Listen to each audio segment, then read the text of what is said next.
Assalamualaikum warahmatullahi wabarakatuh.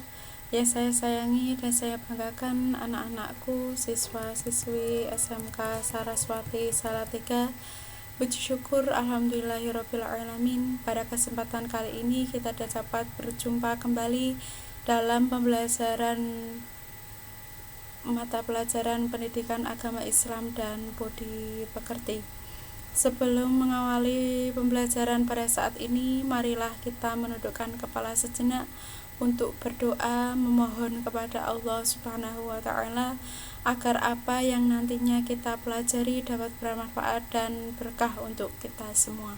Menundukkan kepala untuk berdoa dipersilahkan.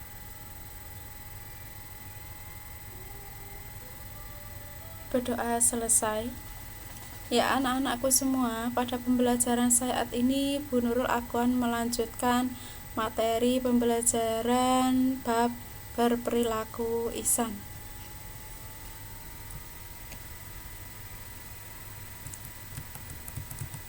Ya, pendidikan agama Islam dan budi pekerti.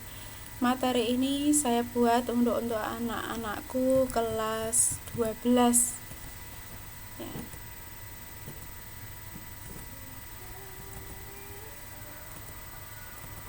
Seperti biasa, sebelum masuk ke materi inti, saya akan menyampaikan terlebih dahulu untuk kompetensi dasarnya atau KD. Yang pertama, meyakini bahwa agama mewajibkan umatnya untuk beribadah dan bersyukur kepada Allah serta berbuat baik kepada sesama manusia. Berbuat baik kepada sesama manusia sesuai dengan perintah Quran surat Luqman ayat 13 sampai dengan 14 dan Quran surat Al-Baqarah ayat 83 serta hadis terkait. Nah, ini untuk ayat Al-Qur'annya sudah kita pelajari minggu yang lalu. Kemudian indikator pencapaian kompetensi atau IPK. Yang pertama, meyakini bahwa agama mewajibkan umatnya untuk beribadah dan bersyukur kepada Allah serta berbuat baik kepada sesama manusia. Berbuat baik kepada sesama manusia sesuai dengan perintah Quran surat Luqman ayat 13 sampai dengan 14 dan surat Al-Baqarah ayat 83 serta hadis terkait.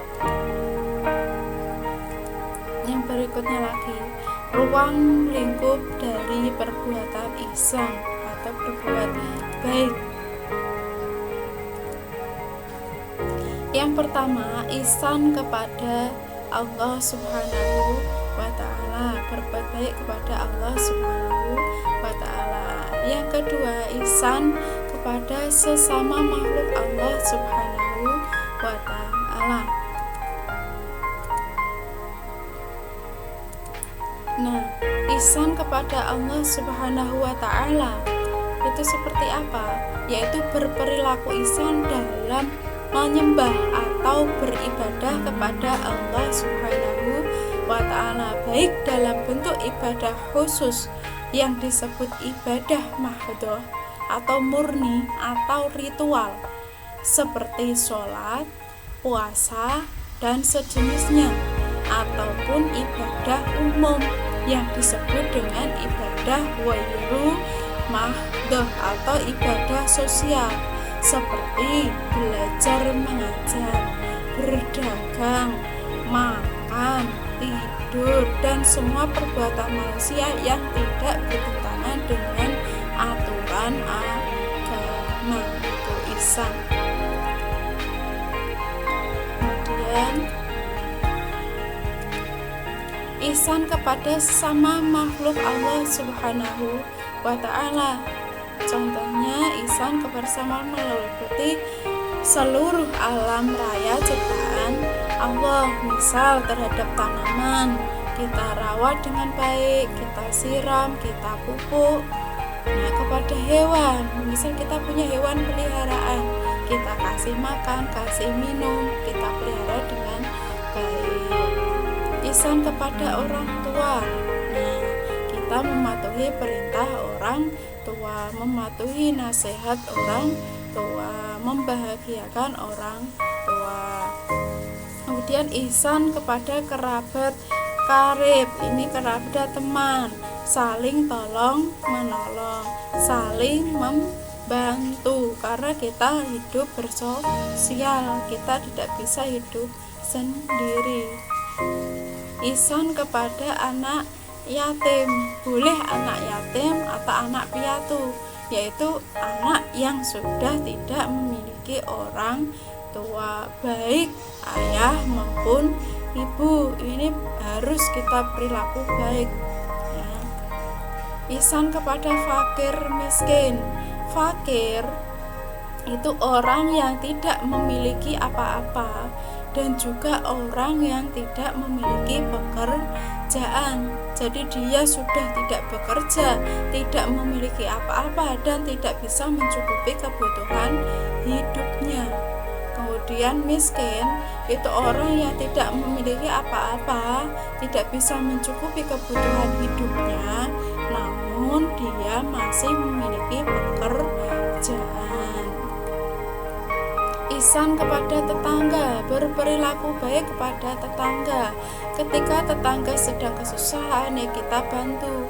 Ketika tetangga sedang ada hajat, ya kita tolong, gotong royong bersama-sama. Ihsan kepada tamu, berbuat baiklah kepada tamu. Apabila ada tamu datang ke rumah, ya kita jamu dengan baik. Kalau kita memiliki jamuan, misal minum atau makanan, ya kita berikan seadanya. Gak usah misal enggak punya terus diada-adakan sampai hutang di sana sini, jangan, semampunya. Ihsan kepada karyawan atau pekerja. Nah ini apabila posisi kita berada di pimpinan, sebagai pimpinan, kita juga harus memperlakukan karyawan kita atau pekerja kita sesuai dengan haknya. Misal haknya mendapat perhatian, mendapat upah, mendapat bimbingan, ya kita berikan. Bukan hanya kewajiban saja yang kita tuntut dari pekerja kita. Ihsan kepada sesama manusia. Nah ini kepada siapa saja harus berbuat baik. Ihsan kepada binatang, nah tadi sudah saya sampaikan seperti ciptaan Allah tadi. Misal kita memelihara binatang, ya kita kasih makan, kasih minum, kita rawat. Apabila sakit, ya kita bawa ke dokter hewan. Ihsan kepada alam semesta, memanfaatkan air dengan sebaik-baiknya, jangan boros. Memanfaatkan sumber daya yang ada dengan sebaik-baiknya.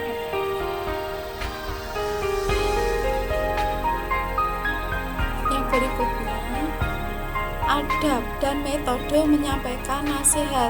Ini berkaitan dengan perilaku baik. Seperti apa? Disampaikan dengan santun dan lemah lembut. Lemah lembut ini bukan berarti lemes, tidak bisa berkata-kata, mau berkata aja berat, tidak, namun dengan kata-kata yang runtut, yang sopan dan mudah dipahami. Memperhatikan tingkat pendidikan. Nah, ketika kita berbicara dengan orang yang berpendidikan, entah sarjana atau magister, ya kita lihat bagaimana cara kita berbicara, tidak seperti kita berbicara dengan orang di bawah kita atau orang yang tidak berpendidikan. Menggunakan bahasa yang sesuai. Apabila kita hidup di masyarakat Jawa, ya sebaiknya kita gunakan unggah-ungguh basa, pakai bahasa Jawa. Namun kalau tidak bisa menggunakan bahasa Jawa yang benar, ya sebaiknya menggunakan bahasa Indonesia, bahasa umum. Memperhatikan budaya. Nah, ini budaya Jawa, budaya Dayak dan sebagainya berbeda. Kita harus berhati-hati ketika kita bersosial dengan mereka karena latar belakang budaya kita berbeda. Budaya Jawa mungkin halus, tapi di budaya Papua, Sulawesi, Kalimantan berbeda. Jadi kita harus berhati-hati. hati, dan mawas diri. Memperhatikan tingkat sosial ekonomi. Nah, itu habis sama dengan pendidikan. Di serata di atas kita ya menggunakan unggah-ungguh yang bagus. Memperhatikan objek atau usia dakwah. Misal ketika kita menampilkan nasihat di situ banyak orang tua, ya kita sebaiknya gunakan bahasa yang orang tua itu mengerti, bahasa yang santun. Ketika dakwah kita itu anak-anak, ya kita ajak mereka mendengarkan dengan metode penyampaian yang bagus, mungkin lucu, diselingi dengan nyanyian. Nah, itu untuk anak-anak, misal seperti itu. Yakin dan optimis ketika kita menyampaikan nasihat, ya kita harus yakin dengan apa yang kita ucapkan, apa yang kita sampaikan, karena kita mau meyakinkan orang lain. Kalau kita mau meyakinkan orang lain kok diri kita sendiri aja gak yakin, ya bagaimana akan sampai. Begitu juga dengan optimis, ya jangan pesimis, tetap semangat, bersungguh-sungguh, pandang ke depan. Menjalin kerja sama. Nah, ini antara satu orang dengan orang lain saling bekerja sama, tolong menolong, bahu membahu. Maka apa yang kita alami, baik permasalahan maupun apapun, akan terasa ringan kalau dilakukan secara bersama-sama.